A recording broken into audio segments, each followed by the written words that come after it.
नमस्कार दोस्तों, आप सभी का स्वागत है योगेंद्र साहू ऑनलाइन क्लासेस में। मैं आपका दोस्त, आपका होस्ट, आपका ट्यूटर दीपक इस ऑनलाइन प्लेटफॉर्म में आपका स्वागत करता हूं। काफी पावन अवसर है, नवरात्रि का अवसर है, शक्ति देवी की उपासना का अवसर है और इसी पर्व की आप सबको बहुत बहुत बधाई, तहे दिल से बधाई। उम्मीद करता हूं आप सभी अच्छे होंगे। जो भी एग्जाम आप लोग दिला रहे होंगे, काफी अच्छी तैयारी आपकी चल रही होगी, काफी अच्छी पढ़ाई आपकी चल रही होगी। जो आरक्षक संवर्ग के पेपर दिलाए हैं जिन बच्चों ने, उनको भी भविष्य के लिए बहुत बहुत बधाइयां। माता रानी की कृपा आप पर बनी रहे, आपका जरूर सिलेक्शन हो। काफी अच्छा रिस्पांस रहा आपका आरक्षक भर्ती में हमारे इस चैनल को, हमारी इस क्लास को। और लगभग 65 से 70% क्वेश्चन जो हमने किए थे वो आए। कुछ क्वेश्चन थोड़े अतरंगी थे, खासकर जीएस का पार्ट, इंडिया जीएस का पार्ट। बाकी तो लगभग हमारे पढ़े हुए ही थे। तो दोस्तों, एक बात मैं यहाँ रखना चाहूंगा, अभी बहुत से हमारे प्यारे बच्चों का एक समस्या है, एक क्वेरी है कि सर रोल नंबर गलत हो गया।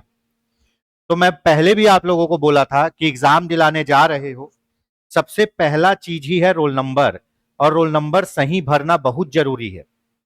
ठीक है। तब भी मैंने उन लोगों को एडवाइस किया है कि आप एक लेटर बना के व्यापम के कार्यालय में दीजिए। अगर कंसीडर करते हैं तो बहुत अच्छी बात है।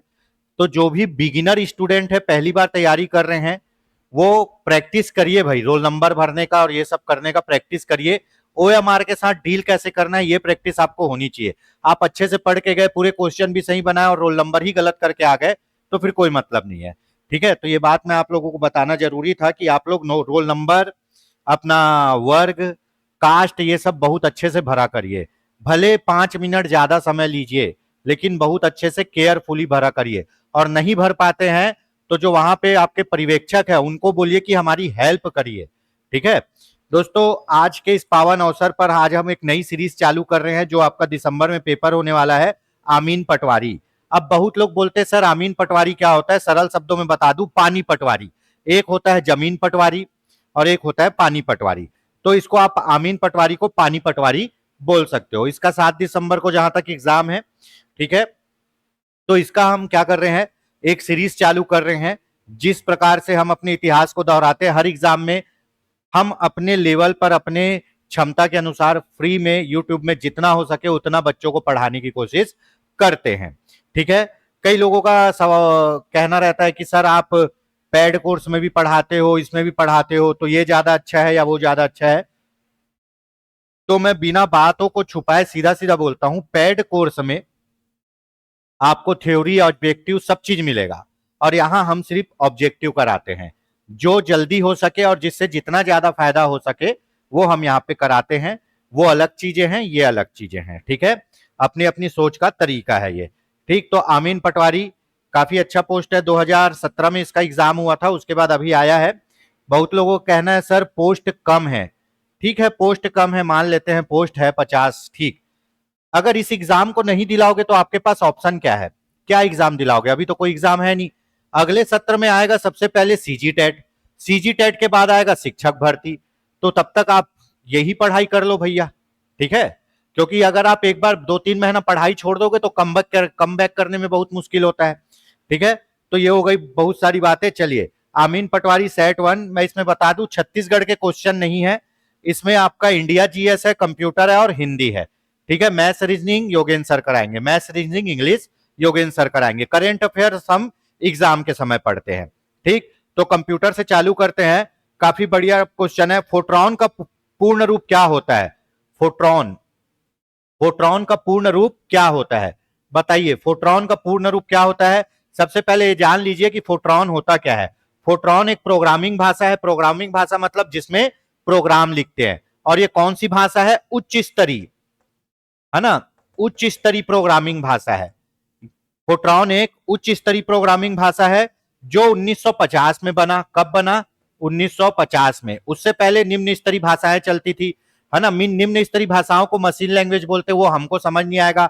हमको उच्च स्तरीय भाषा समझ में आता है जिसमें हम एबीसीडी में कोडिंग करते हैं। ठीक है। और 1950 में बना, ये किसके लिए बना था, ये वैज्ञानिक प्रयोग, वैज्ञानिक प्रयोग और इंजीनियरिंग के लिए बना था। ठीक है। वैज्ञानिक प्रयोग और इंजीनियरिंग के लिए बना था। फोट्रॉन एक उच्च स्तरीय प्रोग्रामिंग लैंग्वेज है, 1950 में बना है, वैज्ञानिक प्रयोग और इंजीनियरिंग में काम आता था, और इसका फुल फॉर्म है फार्मूला ट्रांसलेशन। क्या है? Formula translation. फार्मूला ट्रांसलेशन को ही, ठीक है, क्या बोलते थे? फार्मूला ट्रांसलेशन को ही शॉर्ट में क्या बोलते थे? फोर्ट्रॉन। ठीक है, उच्च स्तरीय भाषा है प्रोग्रामिंग लैंग्वेज। चलिए, उच्च स्तरीय भाषा में हम कोडिंग कैसे करेंगे? जैसे किसी चीज को स्कैन करने के लिए, है ना, स्कैन एफ लिखेंगे, किसी चीज को प्रिंट करने के लिए प्रिंट एफ लिखेंगे। ठीक है, तो ये क्या है? उच्च स्तरीय भाषा, इसको हम समझ सकते हैं। लेकिन जो निम्न स्तरीय भाषा मशीन लैंग्वेज, वो 0 1 0 0 फिर 1 फिर 0 0 0 ऐसे लिखाएगा, ये हमको समझ नहीं आता है। ठीक है, ये हमको समझ में आता है, इसलिए इसको उच्च स्तरीय भाषा बोलते हैं। क्या? Formula translation. चलो, ईमेल एड्रेस को दो भागों में कौन सा प्रतीक अलग करता है? रेलवे और एसएससी का क्वेश्चन है। ईमेल एड्रेस को दो भागों में कौन सा प्रतीक अलग करता है? At the rate. At the rate, जैसे क्या होगा?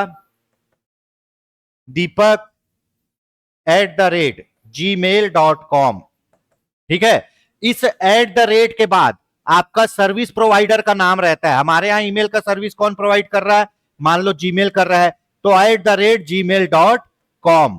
ठीक है, तो ईमेल एड्रेस को दो भागों में @ बांटता है। चलिए, बहुत बढ़िया क्वेश्चन है। लेजर मैट्रिक्स प्रिंटर की गति को किससे मापा जाता है? लेजर मैट्रिक्स प्रिंटर की गति को किससे मापा जाता है? देखिए, प्रिंटर की गति को दो तीन चीजों से मापा जाता है। ठीक है, एक तो होता है कैरेक्टर से, कैरेक्टर पर मिनट, एक होता है वर्ड पर मिनट, ठीक है, और एक होता है लाइन पर मिनट, है ना, और एक होगा क्या आपका? पेज पर मिनट। ठीक है, कैरेक्टर पर मिनट, इसमें एक एक कैरेक्टर को गिनेंगे, वर्ड पर मिनट में एक वर्ड को गिनेंगे, लाइन पर मिनट में एक लाइन को गिनेंगे, और पेज पर मिनट में एक पेज को गिनेंगे। तो लेजर प्रिंटर बोला है। लेजर प्रिंटर कौन से प्रकार का प्रिंटर होता है? Non impact. वो प्रिंटर जो कागज को ना छुए, कागज को छुए बिना, कागज को इंपैक्ट डाले बिना प्रिंट कर देता है, उसको बोलते हैं नॉन इंपैक्ट प्रिंटर। जो प्रिंटर कागज को बिना छुए, बिना कागज को टच किए, बिना कागज पे प्रेशर डाले प्रिंट करता है, वो है नॉन इंपैक्ट। और जो कागज को छूता है और कागज पे ऐसे टच होके प्रिंट करता है, उसको बोलते हैं इंपैक्ट प्रिंटर। जो बैंक में पासबुक प्रिंट होता है, वो है इंपैक्ट प्रिंटर। और ये फोटोकॉपी मशीन आपका नॉन इंपैक्ट प्रिंटर है ना। तो लेजर प्रिंटर कौन सा है? Non impact printer. और ये बहुत तेज प्रिंटर है, इसकी गति मापते हैं पेज पर मिनट। पेज पर मिनट। कैरेक्टर में किसको मापते हैं? डीएमपी, डॉट मैट्रिक्स प्रिंटर को। ठीक है, तो लेजर मैट्रिक्स प्रिंटर की गति को मापा जाता है पेज पर मिनट में। ठीक है, अधिकतर जो नॉन इंपैक्ट प्रिंटर रहता है उसकी गति पेज पर मिनट में ही रहेगी। जो इंपैक्ट प्रिंटर है उसकी गति वर्ड, लाइन, है ना, कैरेक्टर में मापते हैं। ठीक है, चलिए अगला क्वेश्चन देख लेते हैं। एमएस वर्ड में फॉन्ट डायलॉग बॉक्स खोलने के लिए शॉर्टकट कुंजी क्या है? शॉर्टकट कुंजी तो रट ही लेना, शॉर्टकट कुंजी पूछेगा। सर क्या अमीन पटवारी में कंप्यूटर आएगा? बिल्कुल, पटवारी का कोई भी एग्जाम कंप्यूटर के बिना नहीं होगा। लास्ट टाइम 20 नंबर का कंप्यूटर था। ठीक है, चलिए एमएस वर्ड में फॉन्ट डायलॉग बॉक्स, फॉन्ट के लिए क्या है? फॉन्ट में आप जो अपन राइटिंग करते हैं उसका अपन क्या कर सकते हैं? एडिट कर सकते हैं, फॉन्ट चेंज कर सकते हैं, कलर चेंज कर सकते हैं, ये सब के लिए फॉन्ट डायलॉग बॉक्स खोला जाता है। किसमें? आपका कंट्रोल डी में। किसमें? Control D. एमएस वर्ड में। किसमें? एमएस वर्ड में। वर्ड क्या है? एक आपका एप्लीकेशन सॉफ्टवेयर है जिसमें टाइपिंग होता है ना। तो एमएस वर्ड में फॉन्ट डायलॉग बॉक्स खोलने के लिए कंट्रोल डी। चलो बहुत अच्छा क्वेश्चन। डी की आस्की वैल्यू क्या है? ये रेलवे एनटीपीसी का क्वेश्चन है, मुझे अच्छा लगा मैंने उठा लिया। डी की आस्की वैल्यू, आस्की वो पिक्चर वाला आस्की नहीं है भैया, है ना, सुन रहा है तू रो रहा हूं मैं वाला नहीं है, ये दूसरा आस्की है। आस्की का मतलब होता है American standard code for information interchange. American standard code for information interchange. American standard code for information interchange. अब आप कंप्यूटर में लिखते हो क्या? DEEPAK। कंप्यूटर इसको नहीं पढ़ता है, कंप्यूटर बताता है कि डी की वैल्यू क्या है जी।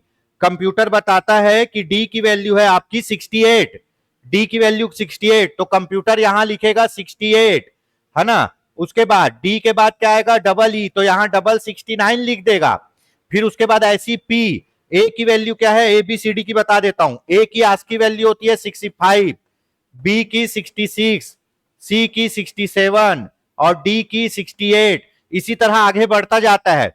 तो आप हाई लेवल प्रोग्रामिंग लैंग्वेज में जब टाइप करते हो तो आप हाई लेवल लैंग्वेज लिखते हो, फिर कंपाइलर या असेंबलर उसको क्या करेगा, मशीन लैंग्वेज में बदलेगा। तो डी की वैल्यू कितनी छपती है वहां, 68। मतलब आप जो भी लिखते हो वो न्यूमेरिकल में समझता है कंप्यूटर, कंप्यूटर ये नहीं समझता, ठीक है। तो डी की आज की वैल्यू क्या होती है, 68, ए की क्या होती है 65, बी की क्या 66, सी की 67, डी की 68, है ना, ई की 69। ऐसे आगे बढ़ते जाना है, ठीक है। चलिए अगला देख लेते हैं दोस्तों। जो आमीन पटवारी का एग्जाम होने वाला है उसका हमारी संस्था के द्वारा क्लास भी आयोजित किया जा रहा है, ठीक है। इसमें आपको रिकॉर्डेड और लाइव क्लास दोनों मिलेंगे। मैं बता दूं अभी अभी हमारी संस्था में बहुत जबरदस्त टाइप से क्लास चल रहा है आपका शिक्षक भर्ती और आपके शिक्षक पात्रता परीक्षा सीजी टेट का, ठीक है। लाइव क्लास डेली 3 बजे हो रही है, मेरे द्वारा भी सीडीपी पढ़ाया जा रहा है। तो हमारे यहाँ लाइव क्लास भी मिलेगा, आपको प्रिंटेड नोट्स भी मिलेंगे, अपडेटेड रहेंगे, ठीक है। पीडीएफ नोट्स भी मिलेंगे, आप इसको प्रिंट करा सकते हो। तो अगर आप आमीन पटवारी का कोर्स खरीदना चाहते हो तो संस्था के नंबर पर कांटेक्ट कर सकते हो। और दोस्तों जो हम आपको थ्योरी पढ़ाते हैं उसी का हमारे यहाँ टेस्ट सीरीज भी लॉन्च किया जाता है उस कोर्स का। तो आमीन पटवारी का टेस्ट सीरीज भी हमारे यहाँ है। टोटल 25 टेस्ट मिलेंगे, 20 सब्जेक्ट वाइज और 5 फुल लेंथ टेस्ट, ठीक है। तो अगर आप आमीन पटवारी के टेस्ट सीरीज या आमीन पटवारी का फुल कोर्स खरीदना चाहते हैं तो संस्था के दिए गए नंबर 8770123687 पर संपर्क कर सकते हैं, या फिर अपने मोबाइल के प्ले स्टोर से हमारी संस्था का मोबाइल ऐप योगेन साहू ऑनलाइन क्लासेस ऐप भी डाउनलोड कर सकते हैं, या फिर आप हमसे यूट्यूब या टेलीग्राम पर भी जुड़ सकते हैं। एक बार जरूर ट्राई करके देखिए दोस्तों, काफी अच्छी तैयारी कराई जा रही है। और सबसे हर्ष की बात यह है, खुशी की बात यह है कि अभी जितने भी रिजल्ट आए हैं उसमें योगेन साहू क्लासेस से लोगों का सिलेक्शन हुआ है। और सर जो बताते हैं कि भैया थ्योरी के बाद एमसीक्यू करना बहुत जरूरी है, वो वाकई जरूरी है, ठीक है। तो अगर आप कोर्स के संबंध में कोई भी जानकारी चाहते हैं तो जरूर संस्था के नंबर पर संपर्क करें। दोस्तों हमारी संस्था के द्वारा शिक्षक भर्ती, उसके बाद शिक्षक पात्रता परीक्षा जिसको आप टेट बोलते हो, इस भर्ती का भी क्लास चलाया जा रहा है। इसके संबंध में भी जानकारी चाहते हो तो जरूर संपर्क करिए। चलो, निम्नलिखित में से कौन से प्रकार की मेमोरी वोलेटाइल, है ना, अस्थिर मेमोरी है ना, टेम्परेरी मेमोरी है। कौन सी मेमोरी टेम्परेरी है, आपका रैम। रैम का होता है रैंडम एक्सेस मेमोरी, रैम का होता है रैंडम एक्सेस मेमोरी। ये टेम्परेरी मेमोरी है जो लाइट के बंद होने से क्या होती है, इसमें रखी वस्तुएं नष्ट हो जाती है। रोम क्या है, रीड ओनली मेमोरी, इसमें आपका सॉफ्टवेयर, ऑपरेटिंग सॉफ्टवेयर रहता है। फ्लैश क्या है, फ्लैश पेन ड्राइव को बोल सकते हो आप, है ना, पेन ड्राइव, ठीक है। ई पी रोम क्या है, ये भी पेन ड्राइव है,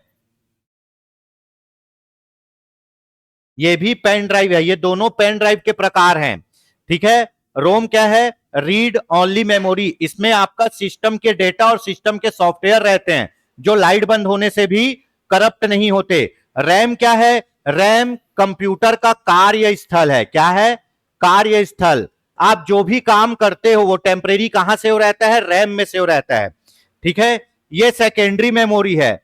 अब सेकेंडरी मेमोरी से आप 5 जीबी का फाइल लेके आए, कहां, रैम में। 5 जीबी का फाइल लेके आए, कहां, रैम में। अब रैम आपको वर्क प्लेस प्रोवाइड करेगा। ये 5 जीबी के फाइल में कुछ भी जोड़ना तोड़ना दुनियादारी करना है वो कहां होगा, रैम में होगा। और जैसे ही आप इसको सेव करोगे ये वापस कहां चल जाएगा, अपने लोकेशन में, है ना। अगर सेव नहीं किए रहोगे तो यहां जो भी आप एडिट किए हो और वो लाइट गोल हो गया तो वो नष्ट हो जाएगा, वो अपने पुराने रूप में ही रहेगा, उसमें चेंजेस नहीं होंगे, ठीक है। तो इसीलिए रैम जितना ज्यादा होता है कंप्यूटर की गति उतनी तेज होती है। क्यों, क्योंकि जितने बड़े स्पेस में आपको काम करने मिलेगा उतना तेज आप काम कर पाओगे, ठीक है। और ये कौन सी मेमोरी है, ये वोलेटाइल मेमोरी है जो लाइट गोल होने से या कंप्यूटर के अचानक बंद होने से या सेव ना करने से इसमें रखी वस्तुएं नष्ट हो जाती है। ठीक है, अगला क्वेश्चन, टच स्क्रीन एक कंप्यूटर के साथ साथ यूजर इंटरेक्शन के लिए डिवाइस है। मतलब टच स्क्रीन कौन सा डिवाइस है ना? अन इनपुट ओनली, अन आउटपुट ओनली, बोथ इनपुट और आउटपुट, है ना? Neither input nor output. तो टच स्क्रीन कौन सा डिवाइस है? बहुत से बच्चे एकदम एकदम इसमें कंफ्यूजिया जाते हैं। ठीक है, टेक्नोलॉजिया को समझ नहीं पाते हैं। अभी मैं बताता हूं टच स्क्रीन क्या है। आप अपना मोबाइल उठाइए, आप अपना मोबाइल को पकड़िए हाथ में, मैं भी पकड़ लेता हूं। ये टच स्क्रीन मोबाइल है। ये क्या है? टच स्क्रीन मोबाइल है। अब ये टच स्क्रीन मोबाइल में मैंने यूट्यूब को टच किया, तो यूट्यूब को इनपुट दिया, दे दिया, यूट्यूब खुल गया, खुल गया। अब मैं इसमें टाइप करूंगा योगेन साहू ऑनलाइन क्लासेस, इनपुट दिया, हां, योगेन साहू ऑनलाइन क्लासेस की क्लास खुल गई, हां। अब एक वीडियो पर टैप करके मैं वीडियो देख रहा हूं, तो जब मैं इसको इनपुट दे रहा था तब तक ये इनपुट डिवाइस थी, और जब इनपुट के बाद मैं वीडियो को देख रहा हूं तो ये क्या हो गया? आउटपुट डिवाइस हो गया। तो टच स्क्रीन क्या है? इनपुट और आउटपुट डिवाइस दोनों है। टच स्क्रीन इनपुट और आउटपुट डिवाइस दोनों है। ठीक है, चलिए, बहुत जबरदस्त टाइप से तैयारी करना है दोस्तों। और मैं अब ये बोलूंगा कि इंपॉर्टेंट क्वेश्चन नाम की कोई चीज नहीं होती, क्योंकि व्यापम ने जो रुख अपनाया है, व्यापम ने जो खुद को बदला है, वो क्या सच में बदला है या किसी पुराने जन्म का बदला है? ठीक है, तो यही चीज है। व्यापम ने जो अपना परीक्षा पैटर्न, क्वेश्चन पैटर्न बदला है, वो समझ आ ही नहीं रहा है।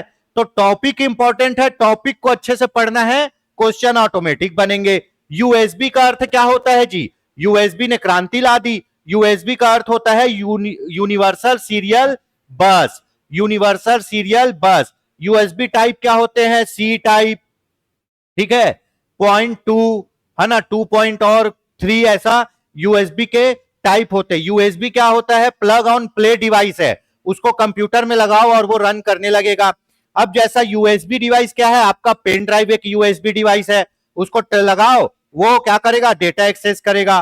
ठीक है, तो यूएसबी का फुल फॉर्म होता है यूनिवर्सल सीरियल बस। कहीं भी उपयोग होगा, यूनिवर्सल मतलब वो कहीं भी उपयोग होगा। निम्नलिखित में से कौन सा नॉन इंपैक्ट प्रिंटर, अभी मैं impact printer non impact printer दोनों पढ़ाया आपको, है ना, जो इंपैक्ट डाले किस पे? पेज पे जो इंपैक्ट डाले, पेज को जो टच करे वो इंपैक्ट प्रिंटर, पेज पे जो इंपैक्ट ना डाले, पेज को जो टच ना करे वो नॉन इंपैक्ट प्रिंटर, है ना। तो डॉट मैट्रिक्स प्रिंटर आपके जो बैंक में पासबुक प्रिंट होता है इसी में होता है, डीएमपी बोलते हैं इसको। अधिकतर ये टीवीएस कंपनी का बहुत अच्छा होता है डीएमपी प्रिंटर। तो ये क्या होता है? Impact printer. Daisy wheel printer, ये भी क्या है? इंपैक्ट है। इसमें एक बेलनकार चक्का रहेगा, इसमें A B C D word रहेगा, और ये बेलन घूम घूम के प्रिंट करेगा, है ना। लाइन प्रिंटर, लाइन प्रिंटर भी इंपैक्ट प्रिंटर है, एक बार में एक लाइन प्रिंट करेगा। लेजर प्रिंटर क्या है? नॉन इंपैक्ट प्रिंटर है। आपका लेजर प्रिंटर क्या है? नॉन इंपैक्ट प्रिंटर, और ये क्या करता है? पेज प्रिंट करता है, पूरा पेज प्रिंट करता है। ठीक है, चलिए अगला क्वेश्चन देख लेते हैं। निम्नलिखित में से कौन सा सिस्टम सॉफ्टवेयर का उदाहरण है? सिस्टम सॉफ्टवेयर जिसको बोलते हैं OS, operating system, OS operating system. ठीक है, तो सिस्टम सॉफ्टवेयर का उदाहरण कौन सा है? The most, Linux operating system. क्या? Linux operating system. अब कंप्यूटर को कंप्यूटर बनाने के लिए, कंप्यूटर बनाने के लिए जिस सॉफ्टवेयर की जरूरत होती है उसको बोलते हैं ऑपरेटिंग सिस्टम। ऑपरेटिंग सिस्टम क्या करता है? कंप्यूटर और आपके बीच मध्यस्थता करता है, इंटरफेस प्रदान करता है, जिससे आप कंप्यूटर को यूज कर सकते हो। ठीक है, अब आप एक कंप्यूटर लेके आए और उसमें विंडोज ऑपरेटिंग सिस्टम है ही नहीं, कंप्यूटर चालू होगा क्या? नहीं। तो विंडोज या कोई भी ऑपरेटिंग सिस्टम कंप्यूटर में जान डालता है। ठीक है, और बाकी जो एप्लीकेशन सॉफ्टवेयर हैं वो काम करते हैं। आप कंप्यूटर चालू किए, विंडोज लोड हुआ, ठीक है, अब आपको टाइप करना है, तो कंप्यूटर को कौन सा सॉफ्टवेयर चाहिए टाइप करने के लिए? वर्ड सॉफ्टवेयर चाहिए। तो वर्ड सॉफ्टवेयर को कौन रन करवाएगा? विंडोज जो ऑपरेटिंग सिस्टम है वो रन करवाएगा। तो इससे क्या हुआ? कंप्यूटर को कार्य करने लायक बनाता कौन है? Operating system. और कार्य करता कौन है? Application software. ठीक है, तो कौन सा सिस्टम सॉफ्टवेयर है? लिनक्स ऑपरेटिंग सिस्टम, है ना। पेरोल क्या है? ये एप्लीकेशन सॉफ्टवेयर है। इससे क्या होगा? आपका वेतन बनेगा। वर्ड प्रोसेस में क्या होगा? आप टाइपिंग करोगे, ये भी एप्लीकेशन सॉफ्टवेयर है। डेटाबेस मैनेजमेंट सिस्टम, ये भी एप्लीकेशन सॉफ्टवेयर है, ये डेटा को मैनेज करता है। कंप्यूटर को चलाता है, उसके हार्डवेयर को जिंदा कौन करता है? Operating system. चलिए हिंदी आ गया, फटाक से हिंदी देख लेते हैं। किस वर्ग से संबंधित है? विसर्ग। विसर्ग किस वर्ग से संबंधित है? विसर्ग का उच्चारण कहां होता है? बताइए, विसर्ग का उच्चारण कहां होता है? विसर्ग किससे संबंधित है?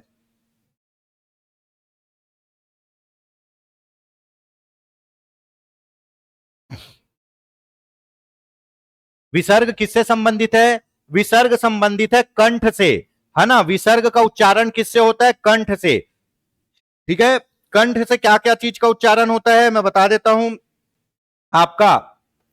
छोटा आ, बड़ा आ और क वर्ग। ठीक, और विसर्ग, ये याद रखिएगा, पूछा गया है। इन सब का उच्चारण होता है कंठ से। अपन क का पढ़ते ना, कंठ से, क ख ग घ अंगा, कंठ से उच्चारण होता है। वैसी कंठ से विसर्ग का उच्चारण होता है, छोटा और बड़ा आ का उच्चारण होता है। ठीक है, तो विसर्ग से उच्चारण होता है किसका? कंठ का। विसर्ग से, विसर्ग का उच्चारण होता है कंठ से। ठीक है, चलो हिंदी में मूल स्वरों की संख्या कितनी है?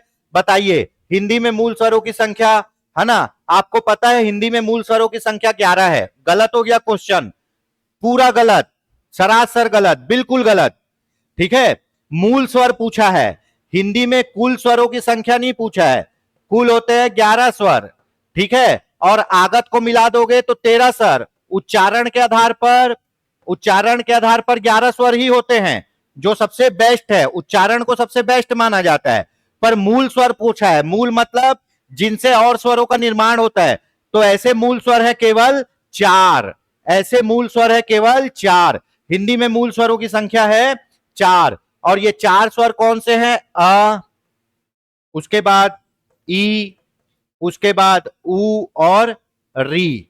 ठीक है, इन्हीं 4 मूल छोटे स्वरों से मिलकर क्या बनते हैं? बड़े स्वर। 2 बार छोटे आ को मिला दो, बड़ा आ बन जाएगा। 2 बार छोटे ई को मिला दो, बड़ा ई बन जाएगा। 2 बार छोटे उ को मिला दो, बड़ा उ बन जाएगा। ठीक है, अ आ ई उ, है ना। अ और ई को मिलाओगे तो ए बन जाएगा, बड़ा और ई को मिलाओगे तो बड़ा ए बन जाएगा।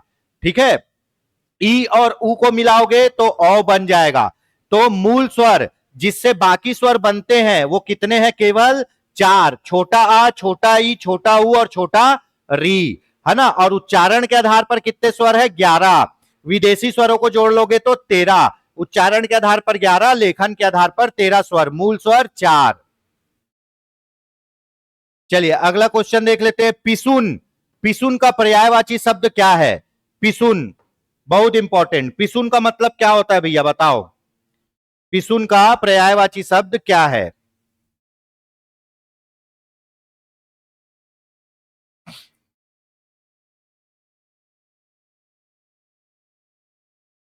ठीक है, पिसुन का पर्यायवाची शब्द होता है चुगलखोर।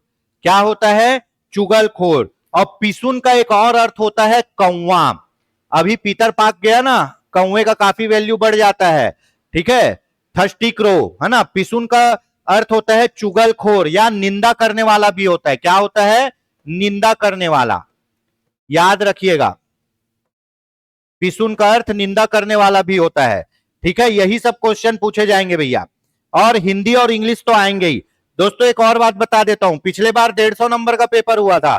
चूंकि व्यापम ने अपने आप को बदल लिया है तो अभी 100 नंबर का पेपर करवा रहे हैं।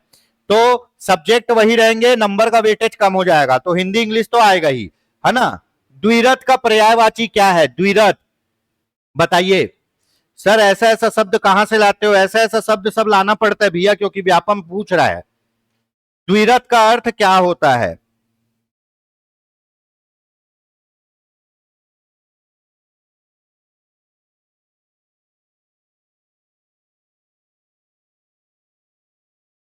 द्विरथ का अर्थ द्विरथ का अर्थ होता है कुंजर। क्या?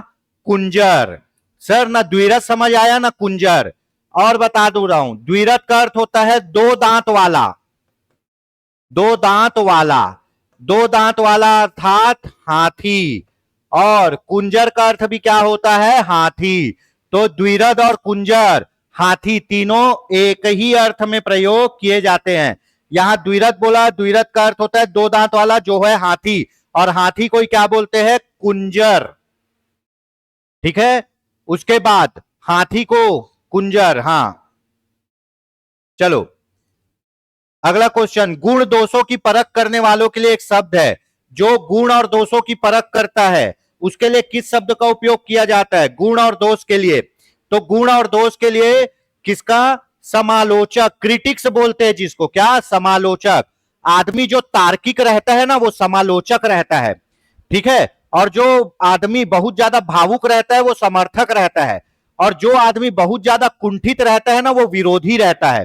तो आदमी को हमेशा रहना चाहिए समालोचक, जो गुण भी देखे और दोषों को भी देखे।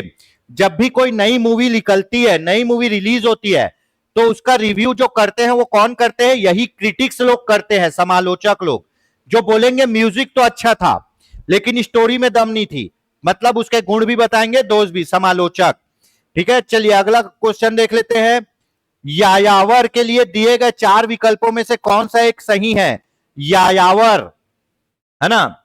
यायावर मतलब क्या होता है भैया, बताइए। यायावर मतलब जो आदमी एक स्थान पे टिक के नहीं बैठ सकता, जो फुटबॉल की तरह डोलते रहता है, वही है यायावर। जो एक स्थान पे टिक के नहीं बैठ सकता उसको कहते हैं यायावर, है ना? और जो आदमी युद्ध करने का उत्सुक हो, जो युद्ध करने के लिए ललायित हो,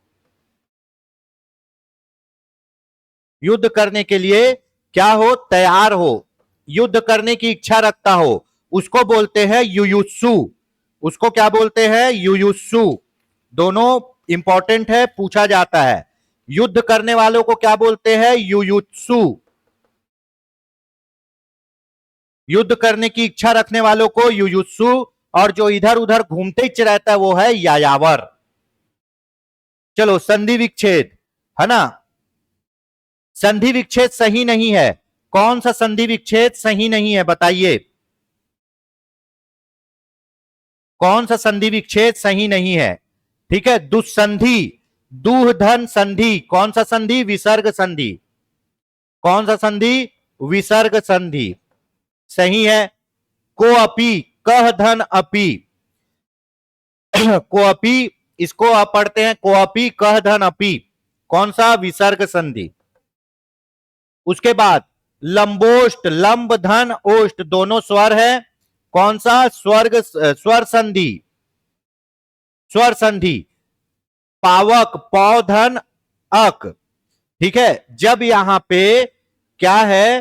पा की मात्रा है, आ की मात्रा है, तो यहां पे क्या होना चाहिए? डबल मात्रा होना चाहिए। पौधन अक, यहां आ की मात्रा है, मतलब यहां डबल मात्रा होना चाहिए। ये गलत है, गलत ये है। ये कौन सा संधि है? अयादि स्वर संधि। कौन सा? अयादि स्वर संधि। ठीक है। अगर को धन अक रखोगे, ठीक है, तो पावक नहीं होगा, ये हो जाएगा पवक। ठीक है। अगर आपको यहां पे आ की मात्रा है तो यहां डबल मात्रा रहनी पड़ेगी, तो पौधन अंक, पौधन अंक मतलब पावक। ये गलत था, डी। चलो अगला क्वेश्चन फटाक से देख लेते हैं। अत्याचार का सही संधि विच्छेद क्या होगा? अत्याचार का सही संधि विच्छेद अतिधन आचार, अत्याचार, अतिधन आचार, अत्याचार, स्वर संधि। चलो अगला क्वेश्चन। द्वंद्व समास के कितने भेद हैं? द्वंद्व समास के कितने भेद हैं? द्वंद्व समास में क्या होता है? योजक चिन्हों का विलोप हो जाता है। जैसे राजा और रानी, इसको बोलेंगे राजा रानी। संधि विच्छेद क्या होगा? राजा और रानी। ठीक है। तो ये क्या है? द्वंद्व समास है। तो द्वंद्व समास के तीन भेद है भैया। बहुत पूछता है। अब द्वंद्व समास नॉर्मल नहीं पूछता, भेद पूछेगा। एक होता है इतरेतर, इतरेतर द्वंद्व समास। दूसरा होता है समाहार द्वंद्व समास। और तीसरा होता है वैकल्पिक। वैकल्पिक द्वंद्व समास। ठीक है, वैकल्पिक में विकल्प आएगा, जैसे काला या गोरा, या तो काला या गोरा। ठीक है, अच्छा या बुरा, या तो अच्छा या बुरा। विकल्प समाहार में सब पद मिलकर एक पद का अर्थ देते हैं, जैसे क्या, आपका नून तेल लकड़ी, नून तेल लकड़ी, इसका अर्थ होता है गृहस्थी। ठीक है, इतरेतर में दोनों संज्ञा होती है और दोनों का क्या होता है, अपना इंपॉर्टेंस होता है, जैसे राजा रानी राधा कृष्ण। ठीक है, तो द्वंद्व समास के तीन आपके भेद है, इतरेतर, समाहार और वैकल्पिक। चलो अगला क्वेश्चन, हिंदी में समास का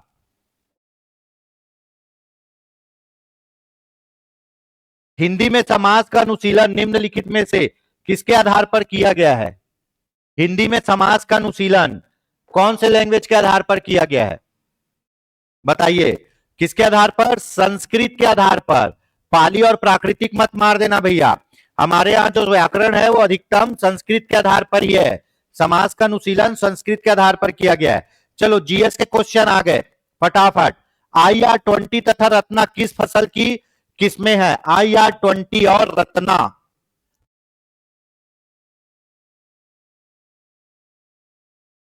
IR20 तथा रत्ना,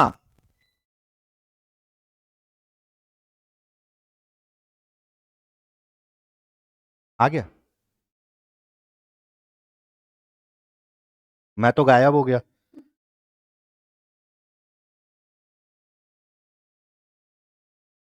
बंद हो गया? Oh shit.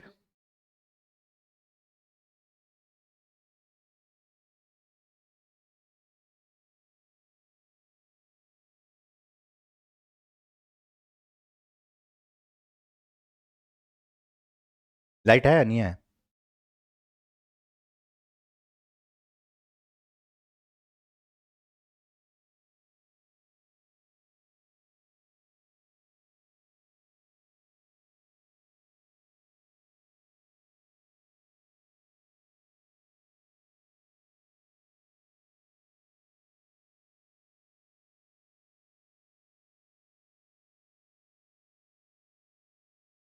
रिकॉर्डिंग होगा, शुरू से होगा फिर से?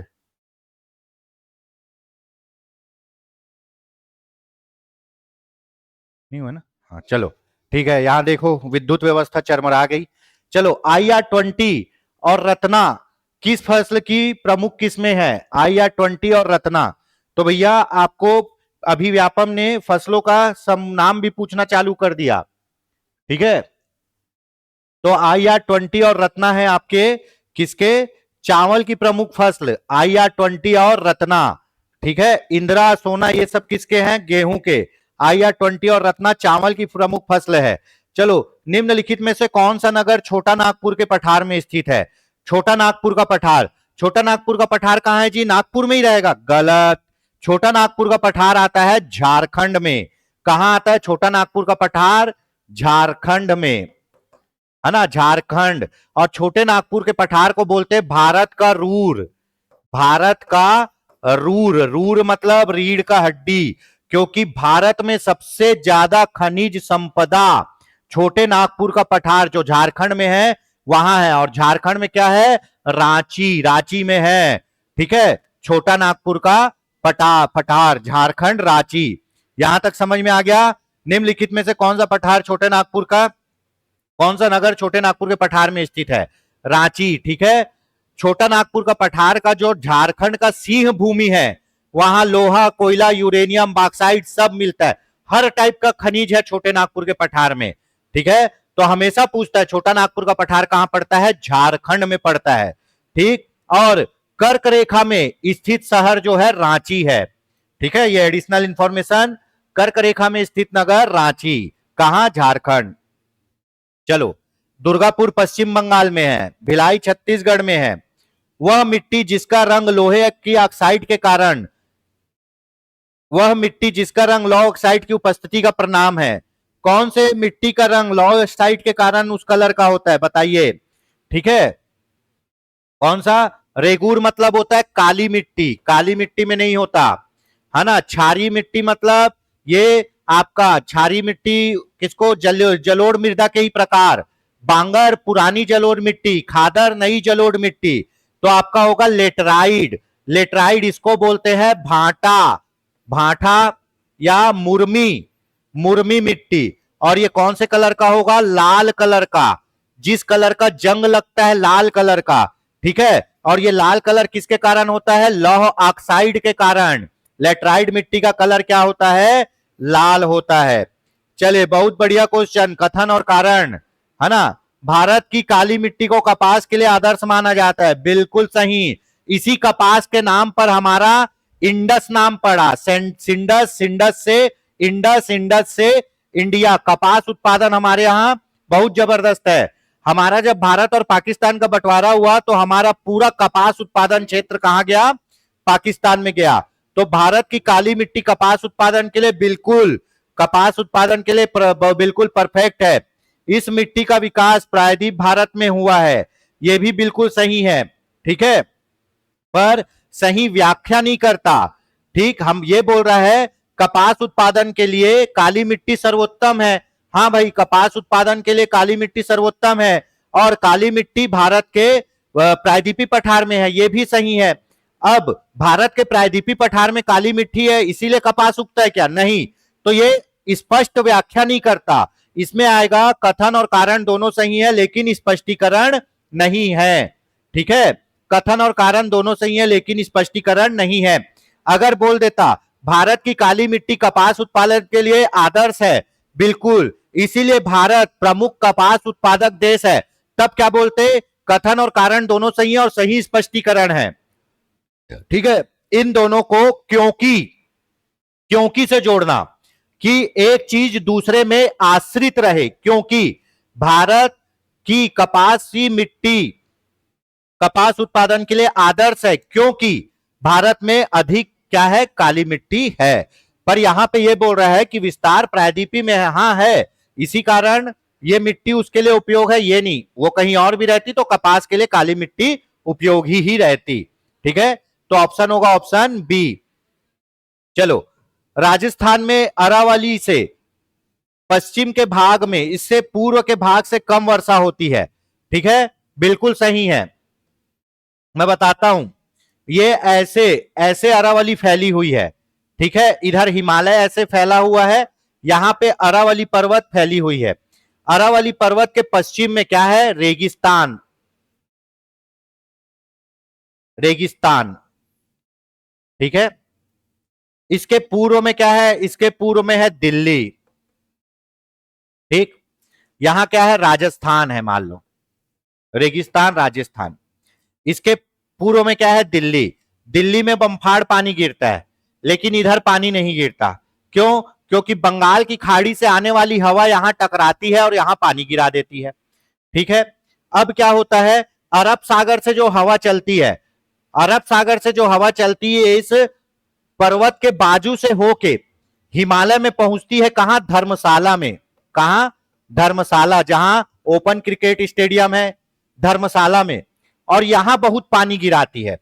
अब जो अरब सागर से हवा जा रही है वो हिमालय तक इसलिए पहुंच जाती है क्योंकि यहां इसको कोई रोकने वाला पर्वत नहीं है, और जो अरावली है वो इसके समांतर है। अगर अरावली को ऐसे कर देते तो यहां पे मरुस्थल नहीं बनता और ये अरब सागर से उठने वाली शाखा यहां पे पानी गिराती, ठीक है। कहानी समझ लिए। चलो इसका एक्सप्लेनेशन देखते हैं। राजस्थान में अरावली से पश्चिम के भाग में इससे पूर्व के भाग से कम वर्षा होती है, बिल्कुल सही। अरावली की दिशा मानसून की अरब सागर की मानसून शाखा की दिशा के समांतर है, बिल्कुल सही। क्या है, कथन और कारण सही है और सही स्पष्टीकरण यहां भी नहीं होगा, सही स्पष्टीकरण यहां भी नहीं होगा। क्यों, क्योंकि राजस्थान में कम वर्षा होने का कारण अरावली पर्वत नहीं है, ठीक है। बस ये बोल रहा है कि अरावली के पश्चिम में ज्यादा पानी गिरता है, पूर्व में कम गिरता है। वो किस कारण गिरता है, हिमालय पर्वत के कारण। और जो अरब सागर की मानसून शाखा है वो इसीलिए हिमालय तक पहुंच जाती है क्योंकि अरावली उसके समांतर पहुंचता है। तो यहां क्या होगा, ए और आर दोनों सही है तथा सही स्पष्टीकरण नहीं है। निम्नलिखित में से किस ब्रिटिश अधिनियम ने भारतीय सिविल सेवा को खुली प्रतिस्पर्धा के रूप में पेश किया? भारतीय सिविल सेवा परीक्षा जो अंग्रेजों के समय में होती थी, आईसीएस की परीक्षा जिससे कलेक्टर बनते थे, वो कब से खुली भर्ती होने लगी? उसकी खुली भर्ती होने लगी 1853 के चार्टर एक्ट से। कब से? 1853 के चार्टर एक्ट से। कितने साल में चार्टर एक्ट आता था? 20 साल में। और 20 साल में चार्टर एक्ट आता था और 20 साल के लिए कार्यकाल बढ़ा दिया जाता था। तो 1853 के चार्टर एक्ट द्वारा आईसीएस, ठीक है, इंडियन सिविल सर्विस की खुली प्रतिस्पर्धा, मतलब कोई भी एग्जाम दिलाओ, विदेशी भी दिलाओ, इंडियन भी दिलाओ, एग्जाम दिलाओ और भर्ती हो जाओ। कब से चालू हुआ? 1853 के चार्टर एक्ट से। और पहले सेलेक्ट होने वाले कौन थे? भारतीय सत्येंद्रनाथ। कौन? सत्येंद्रनाथ टैगोर थे। सत्येंद्रनाथ टैगोर थे पहले भारतीय जो क्या बने? आईसीएस बने। आपके सुभाष चंद्र बोस भी आईसीएस बने थे, ठीक है, उन्होंने भी पेपर पास किया था। चलिए, यहां तक हो गया 1853 का चार्टर एक्ट। निम्नलिखित में से किस अधिनियम के अंतर्गत भारतीय विधान परिषद को बजट पर बहस करने की शक्ति प्राप्त हुई थी? भारतीय विधान परिषद बोल रहा है ना। पहले क्या होता था? अंग्रेजों के जमाने में उन लोग खुद बजट बनाते थे और इंडियन से पूछते नहीं थे, तो बजट पर केवल बहस करने की शक्ति दी गई थी, मतदान करने की भी शक्ति नहीं दी गई थी। बजट को डिनाय करने, मतदान करने की शक्ति नहीं दी गई थी, सिर्फ तुम बहस कर सकते थे। तो बजट पर बहस करने की शक्ति कौन से अधिनियम के द्वारा मिली? भारतीय परिषद अधिनियम 1992।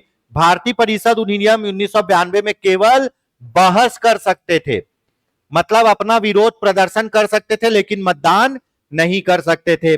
चलिए अगला क्वेश्चन, संविधान के किस भाग को भारत का मैग्ना कार्टा कहा जाता है? बताइए भाई, संविधान के किस भाग को भारत का मैग्ना कार्टा कहा जाता है? ठीक है, तो संविधान के भाग 3, संविधान के भाग 3 किसको? मौलिक अधिकार को। मौलिक अधिकार को, संविधान के भाग 3 मौलिक अधिकार को क्या कहा जाता है? मैग्ना कार्टा, है ना। और कौन से देश से लिया गया है? अमेरिका के संविधान से लिया गया है। मौलिक अधिकार कौन से देश से लिया गया है? अमेरिका के संविधान से। भाग 1 में क्या है? संघ और उसका राज्य क्षेत्र, संघ और राज्य। भाग 2 में क्या है? नागरिकता। भाग 3 में क्या है? मौलिक अधिकार। भाग 4 में क्या है? नीति निर्देशक तत्व, ठीक है, तत्व। ठीक, चलो अगला क्वेश्चन, भारतीय संविधान के किस अनुच्छेद के अंतर्गत नागरिकों को मौलिक अधिकार प्रदान किए गए हैं? आपको 6 टाइप का मौलिक अधिकार मिला है। कौन से अनुच्छेद के अंतर्गत मिला है मौलिक अधिकार? आपको पता है संविधान का भाग 3, संविधान का भाग 3 अनुच्छेद 12 से 35। कौन सा? संविधान का भाग 3 अनुच्छेद 12 से 35। कितना मौलिक अधिकार? 6 मौलिक अधिकार। पहला क्या है? समानता का अधिकार, स्वतंत्रता का अधिकार, उसके बाद धार्मिक स्वतंत्रता का अधिकार, शोषण के विरुद्ध अधिकार, संवैधानिक उपचारों का अधिकार, ठीक है। ऐसे 6 आपके क्या है? मौलिक अधिकार है, अनुच्छेद 12 से 35, ठीक है। उपराज्यपाल की नियुक्ति कौन करता है ना। उपराज्यपाल की नियुक्ति आपको पता है, राज्यपाल की नियुक्ति कौन करता है? राज्यपाल की नियुक्ति राष्ट्रपति करता है और राज्यपाल उपराज्यपाल की नियुक्ति करता है। तो यहां राज्यपाल आएगा, गलत, ठीक है, गलत। राज्यों में क्या होता है? जो राज्य है, राज्य में क्या होगा? राज्यपाल, ठीक है। और केंद्र शासित प्रदेश में, केंद्र शासित प्रदेश में क्या होता है? उपराज्यपाल, ठीक है। तो राज्यपाल और उपराज्यपाल दोनों की नियुक्ति कौन करता है? राष्ट्रपति। राज्यपाल और उपराज्यपाल की नियुक्ति कौन करता है? राष्ट्रपति। राज्यपाल कहां होगा? जहां राज्य है, जहां विधानसभा है, वहां राज्यपाल होता है। केंद्र शासित प्रदेशों में क्या होता है? उपराज्यपाल या प्रशासक। पर अपने यहां 2 केंद्र शासित प्रदेश है जहां पे विधानसभा है, दिल्ली और पौंडीचेरी में, पर वहां पे उपराज्यपाल होते हैं। और केंद्र शासित प्रदेशों में क्या होता है? उपराज्यपाल और प्रशासक होता है। और दोनों की नियुक्ति कौन करता है? राष्ट्रपति करता है। कौन करता है? राष्ट्रपति। ठीक है। उसके बाद अनुच्छेद 153 में क्या कहा है? राज्यों का राज्यपाल होगा, राज्यों में राज्यपाल। अनुच्छेद 153। अनुच्छेद 154 क्या है कि राज्यपाल क्या होगा? राज्य का संवैधानिक प्रमुख होगा, राज्य का संवैधानिक प्रमुख होगा, धानिक प्रमुख। 155 में क्या है? राज्यपाल की नियुक्ति, राज्यपाल की नियुक्ति, है ना? ठीक है। चलिए, तीनों अनुच्छेद बता दिया। राज्यपाल उपराज्यपाल दोनों की नियुक्ति करता है राष्ट्रपति। अनुच्छेद 153 में कहा गया है कि प्रत्येक राज्य में एक राज्यपाल होगा या एक राज्यपाल एक से अधिक राज्यों का राज्यपाल बन सकता है। अनुच्छेद 154 में कहा गया है कि राज्य की कार्यपालिका का प्रमुख कौन होगा? राज्यपाल होगा। राज्य का संवैधानिक प्रमुख कौन होगा? राज्यपाल। अनुच्छेद 155 में कहा गया है कि राज्यपाल की नियुक्ति राष्ट्रपति के द्वारा की जाएगी उसके प्रसाद पर्यंत। अगला क्वेश्चन देख लेते हैं। राज्यपाल सोने के पिंजरे में निवास करने वाली चिड़िया के समतुल्य है, यह कथन किसका है? बहुत फेमस कथन है जो बहुत हद तक सही भी है। आप राज्यपाल बोलते हो, सबसे बड़ा अधिकारी बोलते हो, लेकिन उसके हाथ बंधे हुए हैं, उसके हाथ बंधे हुए हैं। और वो मान लो एक सोने के पिंजरे में बंद चिड़िया है। अब भाई पिंजरा चाहे लोहे का हो या पिंजरा चाहे सोने का हो, आदमी तो गुलाम है ही ना। तो भैया कुछ भी हो, पिंजरा चाहे लोहे का हो, पिंजरा चाहे सोने का हो, आदमी तो कैद है। तो सोने की पिंजरा किसने कहा था? सरोजिनी नायडू ने। सरोजिनी नायडू ये भारत की पहली महिला राज्यपाल थी। कौन? सरोजिनी नायडू। कहां की? उत्तर प्रदेश की। उत्तर प्रदेश की पहली महिला राज्यपाल और भारत की भी पहली महिला राज्यपाल सरोजिनी नायडू। इनको भारत कोकिला कहते थे। क्या? भारत कोकिला, सरोजिनी नायडू। ठीक है। इन्हीं ने कहा था कि राज्यपाल सोने के पिंजरे में बंद एक चिड़िया है, सरोजिनी नायडू। चलिए अगला क्वेश्चन। कुषाण काल में भारतीय और ग्रीक शैली के मिश्रण से, है ना, विकसित कला विद्यालय को किस नाम से जाना जाता है? ये पूछा गया था अभी। ठीक है। ये किसका बात कर रहा है? मूर्ति कला का। किसका? मूर्ति कला का, है ना। तो मूर्ति कला जो भारतीय और यूनानी, इसी को बोलते हैं हिंद यूनानी कला। हिंद यूनानी कला, हिंद यूनानी कला। ठीक है।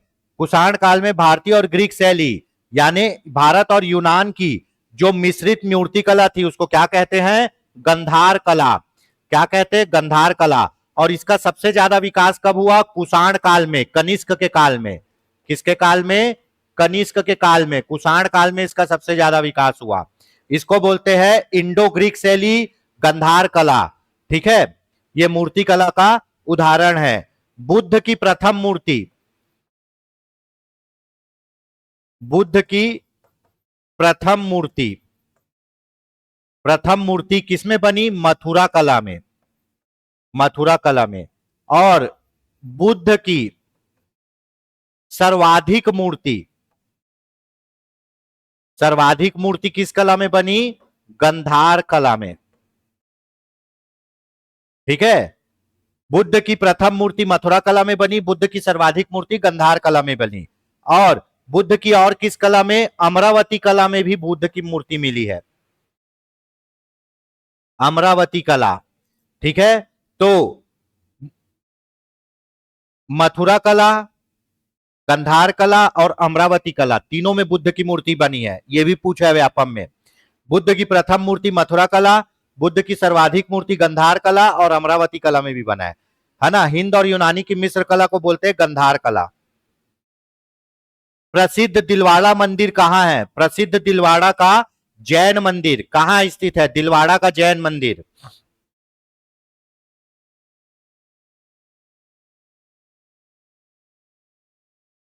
प्रसिद्ध दिलवाड़ा का जैन मंदिर कहाँ स्थित है?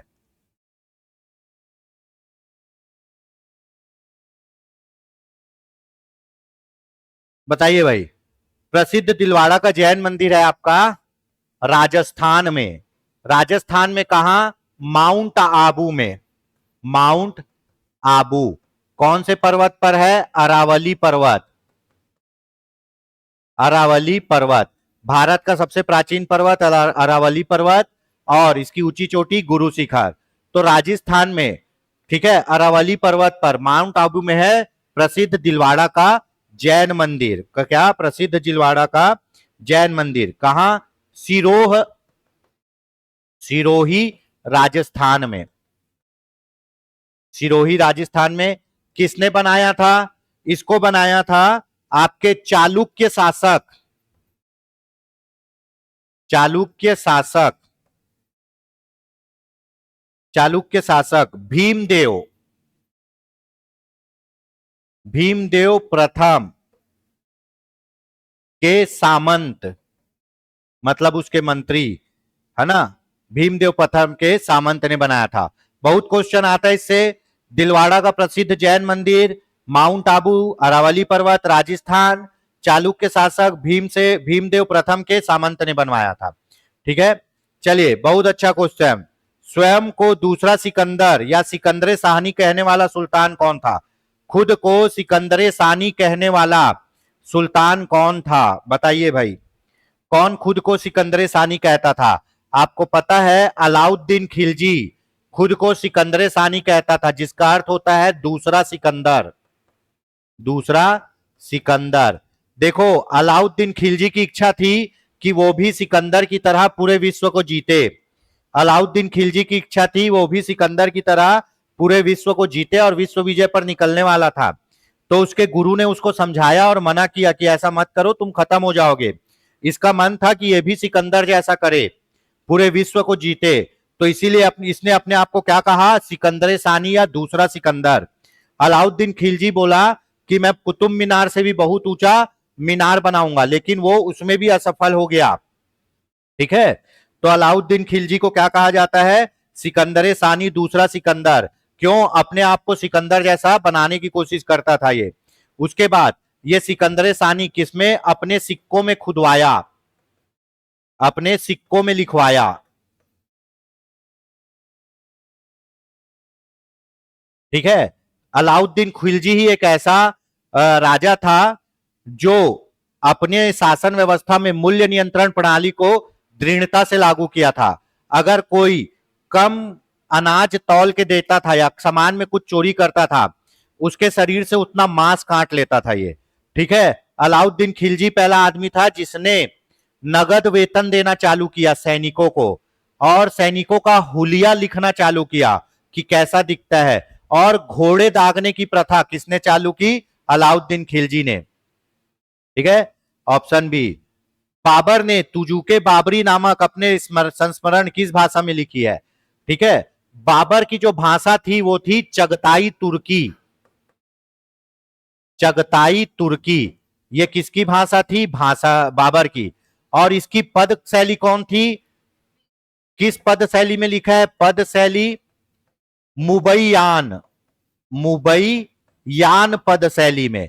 मुबैयान पद शैली क्या है? मुबैयान पद शैली एक पद लिखने की शैली है जिसमें नियम कानून को पद्यों में लिखा जाता है ना, कविताओं में लिखा जाता है नियम कानून को। ठीक है, तो मुबैयान पद शैली और चगताई तुर्की भाषा के जन्मदाता कौन है?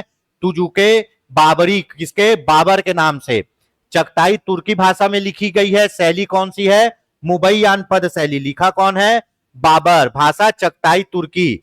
अब तुजुके बाबरी का फारसी भाषा में अनुवाद, किसमें? फारसी भाषा में। फारसी भाषा में नाम क्या है? बाबर नामा, बाबर नामा। ठीक है, फारसी भाषा में अब्दान कौन? अब्दुल रहीम खान खाना, अब्दुल रहीम खान खाना इसने किया, किसमें? फारसी भाषा में। ठीक है, कहानी समझिए। बाबरनामा की रचना किसने की है? अब्दुल रहीम खान खाना ने, फारसी भाषा में। इसी का तुर्की भाषा के संस्करण को क्या कहते हैं? तुजुके बाबरी, जिसको कौन लिखा है? बाबर लिखा है। कौन से शैली में? मुबैयान पद शैली में। इसी का फारसी भाषा में अनुवाद कराया अकबर। अनुवाद कौन किया? अब्दुल रहीम खान खाना। किस भाषा में? फारसी भाषा में। बाबरनामा इसका नाम रखा।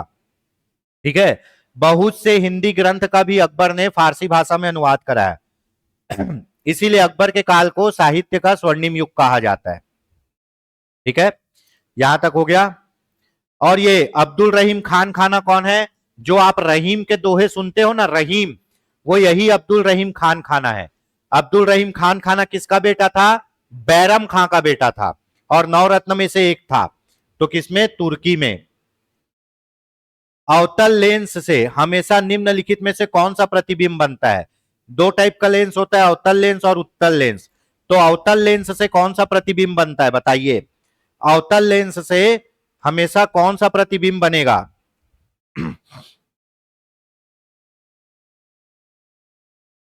अवतल लेंस से कौन सा प्रतिबिंब बनेगा? अवतल लेंस से हमेशा आभासी, सीधा और छोटा प्रतिबिंब बनेगा।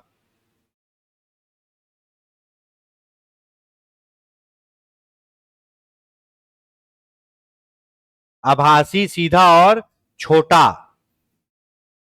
छोटा प्रतिबिंब बनेगा अवतल लेंस से। ठीक है,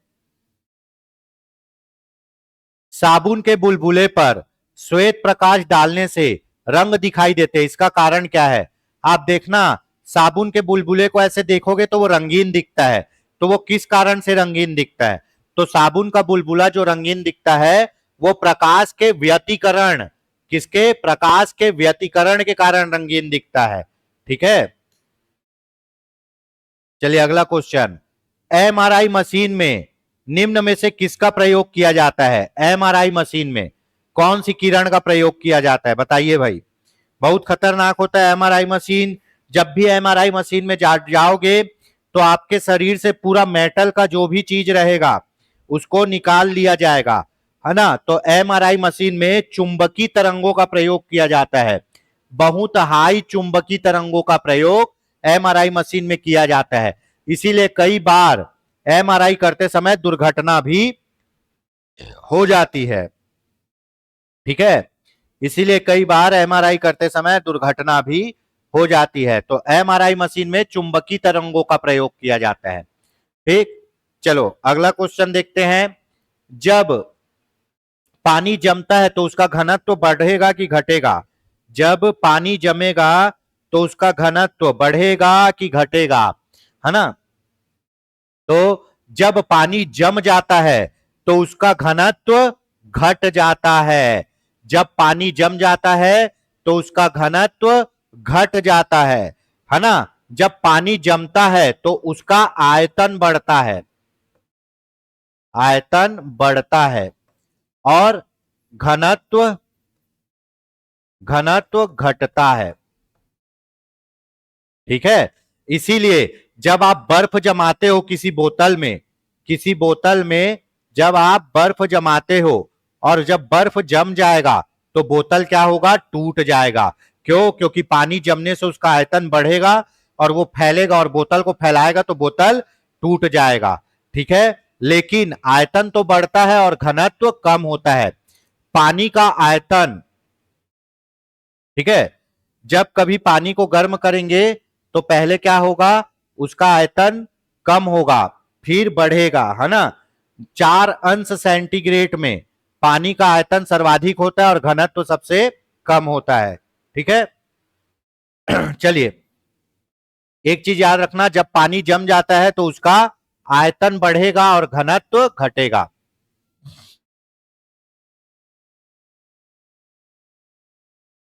निम्नलिखित में से कौन सी वस्तु, कौन सी धातु इटाई इटाई रोग पैदा करती है?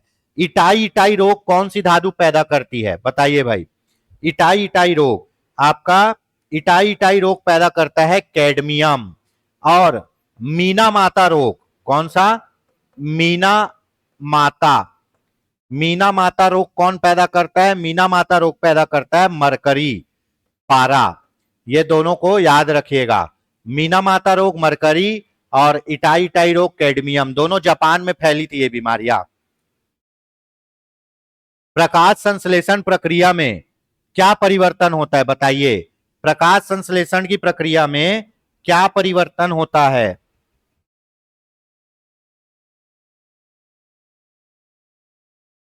बताइए भाई, प्रकाश संश्लेषण की प्रक्रिया में किस प्रकार का परिवर्तन होता है?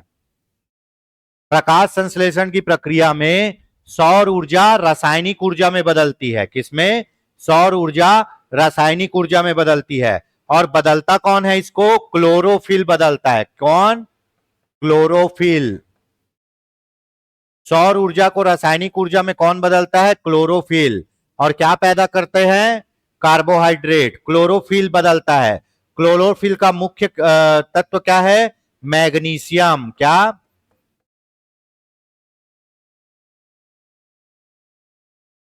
क्लोरोफिल का मुख्य तत्व मैग्नीशियम, है ना। पृथ्वी सौर ऊर्जा लेके अपना खाना बनाता है, इसी को बोलते हैं सौर ऊर्जा रासायनिक ऊर्जा में बदल गया। और बदलता कौन है? क्लोरोफिल। क्लोरोफिल का मुख्य तत्व मैग्नीशियम। अगला क्वेश्चन देख लेते हैं। पौधे में जल और पोषकों के संचलन के लिए कौन सा ऊतक रहता है? पौधे में जल और पोषक के संचलन के लिए तो जल और पोषक, पोषक के लिए जो है वो है जाइलम। और कार्बोहाइड्रेट के लिए कौन सा है? फ्लोएम। कार्बोहाइड्रेट के लिए कौन सा है? फ्लोएम। कार्बनिक पदार्थ के लिए, कार्बनिक पदार्थ को कौन ले जाएगा? फ्लोएम। पौधों में दो टाइप के ऊतक होते हैं, जाइलम और फ्लोएम। जाइलम क्या करेगा? जल और पोषक तत्वों को सब जगह भेजेगा, है ना। और प्रकाश संश्लेषण से भोजन बनाएगा। और प्रकाश संश्लेषण से जो भोजन बनेगा, जो कार्बनिक पदार्थ बनेगा, उसको सब जगह कौन फैलाएगा? फ्लोएम। तो फ्लोएम कार्बनिक पदार्थों को फैलाता है और जाइलम जल और पोषक तत्वों को। चलिए अगला क्वेश्चन देखते हैं। एरेनियोलॉजी, एरेनियोलॉजी किससे संबंधित है? एरेनियोलॉजी मकड़ियों के अध्ययन को, मकड़ियों के अध्ययन को एरेनियोलॉजी कहा जाता है। ठीक है। देश में कौन से 3 वर्षों की अवधि को योजना अवकाश के रूप में माना जाता है? जब भारत चीन युद्ध और तीसरी पंचवर्षीय योजना फेल हो गई, तब क्या लाया गया? योजना अवकाश। चौथी पंचवर्षीय योजना से पहले क्या लाया गया? योजना अवकाश। योजना अवकाश 1966 से 1969। और इसी समय क्या लाया गया? इसी समय लाया गया हरित क्रांति। क्या? हरित क्रांति। FCI और CACP, ये दोनों का गठन कब हुआ? 1965। FCI है ना, फूड कॉर्पोरेशन इंडिया, और कृषि लागत और मूल्य आयोग का गठन भी 1965 में किया गया था। ठीक है, इसी के लिए, है ना। तो योजना अवकाश में क्या हुआ? पंचवर्षीय योजना नहीं चली, एक एक साल की 3 योजनाएं चली। तो योजना अवकाश 3 साल तक चला और इसी समय आया हरित क्रांति। ठीक है। भारत में केंद्रीय बैंक का कर्तव्य कौन सा बैंक निभाता है? भारत में केंद्रीय बैंक का कर्तव्य कौन निभाता है? भारतीय रिजर्व बैंक। इसको बोलते हैं RBI। और इसको बोलते हैं बैंकों का बैंक, सरकार का बैंक, केंद्रीय बैंक। ये सब किसके नाम है? RBI के। इसकी स्थापना कब हुई? 1 अप्रैल 1935। इसका स्थापना कब हुई? 1 अप्रैल 1935। और राष्ट्रीयकरण, राष्ट्रीयकरण कब हुआ? 1 जनवरी 1949 को। इसके पहले गवर्नर कौन थे? Sir Osborne Smith. और पहले भारतीय गवर्नर कौन थे? CD देशमुख। ठीक है। अगला क्वेश्चन। भारत में 14 प्रमुख बैंकों का राष्ट्रीयकरण किस वर्ष किया गया? भारत में 14 प्रमुख बैंकों का राष्ट्रीयकरण कब? 1969 में। 1969 में। कब? 19 जुलाई 1969 में। ठीक है। कितना? 14 बैंकों का, जिनकी पूंजी कितनी थी? 50 करोड़। ठीक है। पहली बार बैंकों का राष्ट्रीयकरण, राष्ट्रीयकरण मतलब वो बैंक को प्राइवेट बैंक से सरकारी बैंक बना दिया गया। तो बैंकों का राष्ट्रीयकरण पहला हुआ 1969 में 19 जुलाई, ठीक है, 19 जुलाई 1969 को 14 बड़े बैंकों का हुआ जिनकी पूंजी थी 50 करोड़ रुपए, ठीक है। दूसरा राष्ट्रीयकरण बैंकों का, दूसरा राष्ट्रीयकरण 6 अप्रैल, कब? 6 अप्रैल 1980 को किया गया, ठीक है। कितने करोड़? 200 करोड़ की पूंजी वाले, 200 करोड़ की पूंजी वाले बैंक का, कितने? 6 बैंकों का। और ये दोनों राष्ट्रीयकरण किसके समय किया गया? इंदिरा गांधी के समय। आप आज जो बैंकिंग व्यवस्था देख रहे हो वो इंदिरा गांधी की देन है। उन्होंने पहला राष्ट्रीयकरण किया 19 जुलाई 1969 को 14 बड़े बैंकों का जिनका पूंजी 50 करोड़ रुपए था। दूसरा राष्ट्रीयकरण किया कब? 6 अप्रैल 1980 को 6 बड़े बैंकों का जिनका 200 करोड़ रुपए का पूंजी था। अगला क्वेश्चन देख लेते हैं।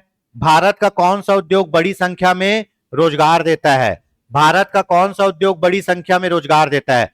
सब लोग स्टील उद्योग मार देते हैं, गलत। भारत में वस्त्र उद्योग है जो सबसे बड़ी संख्या में रोजगार देता है। भारत में वस्त्र उद्योग है जो सबसे बड़ी संख्या में रोजगार देता है। और क्षेत्र पूछेगा तो कृषि क्षेत्र सबसे ज्यादा रोजगार देता है। क्षेत्र में कृषि क्षेत्र और उद्योग में वस्त्र उद्योग।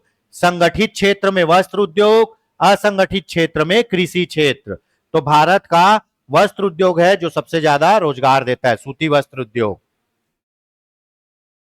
चलो आज का आखिरी क्वेश्चन, मिली जुली खेती से क्या तात्पर्य है?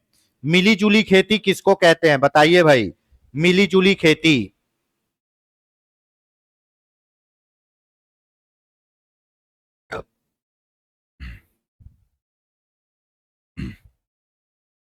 मिली जुली खेती किसको कहते हैं? ठीक है, इसी को बोलते हैं मिश्रित खेती, इसी को बोलते हैं मिश्रित खेती। अभी बहुत चल रहा है और बहुत अच्छा भी है, ठीक है। मिश्रित खेती का अर्थ हम क्या समझते थे? एक साथ दो फसलों को लगाना, जो गलत है। मिश्रित खेती मतलब एक साथ दो फसल लगाना नहीं होता, उसको बोलते हैं फसल चक्र, फसल बदल बदल के लगाना, ठीक है। मिश्रित खेती मतलब होता है पशुपालन और कृषि कार्य दोनों एक साथ करना, पशुपालन और कृषि कार्य एक साथ करना। अब मान लो एक आदमी के पास 5 एकड़ जमीन है, उसमें से वो 3 एकड़ में क्या कर रहा है? खेती कर रहा है, 3 एकड़ में खेती कर रहा है, और 2 एकड़ में क्या पाल लिया है? गाय पाल लिया है, ठीक है। तो सबसे पहले वो खेती करेगा, खेती से जो फसल उगेगी, जो घास पैरा उगेगा, उसको किसको खिलाएगा? गाय को। और गाय का दूध निकालेगा, दूध बेचेगा, गाय गोबर देगी, मूत्र देगी, गाय के गोबर मूत्र को वापस खाद के रूप में कहां प्रयोग करेगा? खेती में करेगा। फिर खेती करेगा, फसल उगेगी, गाय को खिलाएगा, गाय के अपशिष्ट को खेती में यूज करेगा। तो इसको बोलते हैं मिश्रित खेती। पशुपालन और कृषि कार्य को मिश्रित खेती कहा जाता है। अभी बहुत चल रहा है ये, ठीक है। तो ऑप्शन होगा ऑप्शन डी। दोस्तों ये आज का हमारा आबकारी आमीन पटवारी का, आज का हमारा आमीन पटवारी का पहला टेस्ट सीरीज बोल रहा हूं, प्रैक्टिस सेट था ये। इसमें छत्तीसगढ़ के क्वेश्चन नहीं थे। हम अगले में कोशिश करेंगे कि छत्तीसगढ़ के भी 15 क्वेश्चन इंक्लूड करें, और उसके बाद जब सिलेबस आ जाएगा तो सिलेबस के अकॉर्डिंग हम पढ़ेंगे। तो अभी जब तक सिलेबस क्लियर ना हो जाए, टॉपिक तो क्लियर है, तो टॉपिक वाइज अपन पढ़ाई करते हैं, क्योंकि समय है, समय का उपयोग करना है। लोग बोलेंगे बहुत कम पोस्ट है, ठीक है मानता हूं कम पोस्ट है, लेकिन आपके पास कोई और एग्जाम है इसके सिवा तैयारी करने का नहीं है तो इसी की करो। लग गया तो बहुत अच्छी बात, उसके बाद शिक्षक भर्ती के लिए अगर एलिजिबल हो गए तो शिक्षक भर्ती के लिए करना। तो दोस्तों मैं आपको बता दूं कि जो आमीन पटवारी है उसका हमारी संस्था के द्वारा कोर्स भी चलाया जा रहा है, और उसका हमारी संस्था के द्वारा टेस्ट सीरीज भी लॉन्च किया गया है। तो आप जरूर एक बार इंक्वायरी लीजिए, संस्था के दिए गए नंबर पर आप इंक्वायरी कर सकते हैं। और सबसे इंपॉर्टेंट जो शिक्षक भर्ती है वो फरवरी में टेट का एग्जाम होने के बाद शिक्षक भर्ती आएगी, और पोस्ट भी बढ़ेगा, 8000 पोस्टों की बात होने लग गई है अब, और विषयवार शिक्षक भर्ती होगी, ठीक है। तो जिन लोग भी शिक्षक भर्ती की तैयारी करना चाहते हैं वो जरूर हमारी संस्था से एक बार संपर्क करें। अभी हमारा सीडीपी का क्लास चल रहा है, लाइव क्लास, ठीक है। सीडीपी का क्लास चल रहा है, लाइव क्लास, और आमीन पटवारी का भी लाइव क्लास चालू होगा। तो अगर किसी भी कोर्स की जानकारी चाहते हैं तो संस्था के दिए गए नंबर पर संपर्क करें। आज के लिए इतना ही। जय हिंद, जय भारत, जय छत्तीसगढ़, जय माता दी।